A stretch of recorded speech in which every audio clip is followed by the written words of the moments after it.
भारत 28 राज्यों और 8 केंद्र शासित प्रदेशों से मिलकर बना है। यहाँ के प्रत्येक राज्य और केंद्र शासित प्रदेश की अपनी संस्कृति, भाषा, पोशाक, पर्व, इतिहास और भौगोलिक स्थिति है। यही वजह है कि भारत को विविधताओं का देश कहा जाता है। यहाँ पर कुछ किलोमीटर की दूरी पर भाषा और खान पान में बदलाव देखा जाता है। भारत में व्यवस्थित प्रशासन चलाने के लिए अलग अलग राज्यों और केंद्र शासित प्रदेशों की अपनी जिम्मेदारी है।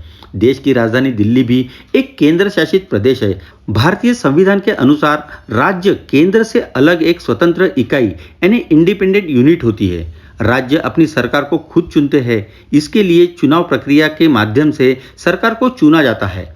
वही संसद द्वारा राज्य विशेष के लिए नियम नहीं बनाए जाते हैं। प्रत्येक राज्य में एक मुख्यमंत्री और विधानसभा होती है। वही भारत के 6 राज्यों में विधानसभा के साथ विधान परिषद भी है, जो कि आंध्र प्रदेश, तेलंगाना, उत्तर प्रदेश, बिहार, कर्नाटक और महाराष्ट्र है। मुख्यमंत्री होने के साथ ही प्रत्येक राज्य में एक राज्यपाल भी होता है, जो कि कार्यकारी अध्यक्ष होता है। साथ ही वह राज्य में राष्ट्रपति का रिप्रेजेंटेटिव भी होता है। वही एक यूनियन टेरिटरी की तुलना में राज्य की जनसंख्या और क्षेत्रफल अधिक होता है। यूनियन टेरिटरी यानी केंद्र शासित प्रदेश भी एक यूनिट है। यहाँ पर केंद्र सरकार द्वारा शासन होता है। हालांकि दिल्ली कुछ मामलों में यहाँ पर अपवाद है। केंद्र शासित प्रदेशों में केंद्र सरकार की ओर से उपराज्यपाल को नियुक्त किया जाता है। एक केंद्र शासित प्रदेश में विधानसभा भी हो सकती है और नहीं भी। उदाहरण के तौर पर संविधान में 69 संशोधन एक्ट 1991 के तहत दिल्ली को राष्ट्रीय राजधानी क्षेत्र NCT का दर्जा प्राप्त हुआ था। इसके साथ ही यहाँ पर विधानसभा के गठन का भी प्रावधान है। वही पुडुचेरी में भी विधानसभा है। केंद्र शासित प्रदेशों को विशेष कानून बनाने पर केंद्र सरकार से भी मंजूरी लेनी होती है। केंद्र शासित प्रदेश संघीय क्षेत्र है और भारत के केंद्र सरकार द्वारा प्रशासित है।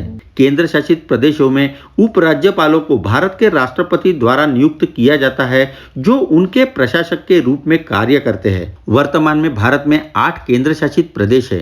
दिल्ली, अंडमान और निकोबार, चंडीगढ़, दादरा और नगर हवेली, दमन और दीव, जम्मू और कश्मीर, लद्दाख, लक्षद्वीप और पुडुचेरी। अलग अलग परिस्थितियों के चलते भारत में केंद्र शासित प्रदेश बनाए गए हैं। इनमें क्षेत्रों का छोटा आकार और कम जनसंख्या, अलग संस्कृति और दूसरे राज्यों से दूरी जैसी वजह शामिल है। इसके अलावा प्रशासनिक महत्व और स्थानीय संस्कृतियों की सुरक्षा करने के चलते भी भारत में केंद्र शासित प्रदेश बनाए गए हैं। यूनियन टेरिटरीज की अवधारणा को पहली बार राज्य पुनर्गठन अधिनियम 1956 में पेश किया गया था। यह उन क्षेत्रों को संदर्भित करता है जो स्वतंत्र होने के लिए बहुत छोटे हैं या आसपास के राज्यों के साथ विलय करने के लिए सांस्कृतिक और भौगोलिक रूप से बहुत अलग है, या आर्थिक रूप से कमजोर है, या राजनीतिक रूप से अस्थिर है। उपरोक्त कारणों से वे अलग अलग प्रशासनिक इकाइयों के रूप में जीवित नहीं रह सके और उन्हें केंद्र सरकार द्वारा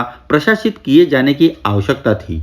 अंडमान और निकोबार, दिल्ली, जम्मू और कश्मीर, लद्दाख और पांडिचेरी में लेफ्टिनेंट गवर्नर है।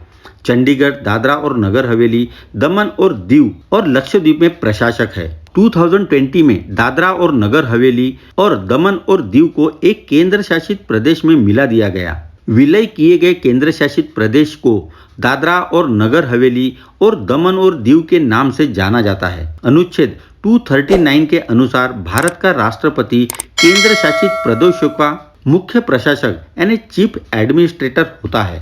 चलो जल्द ही मिलते हैं नए वीडियो के साथ ग्लोबल इंसाइक्लोपीडिया में।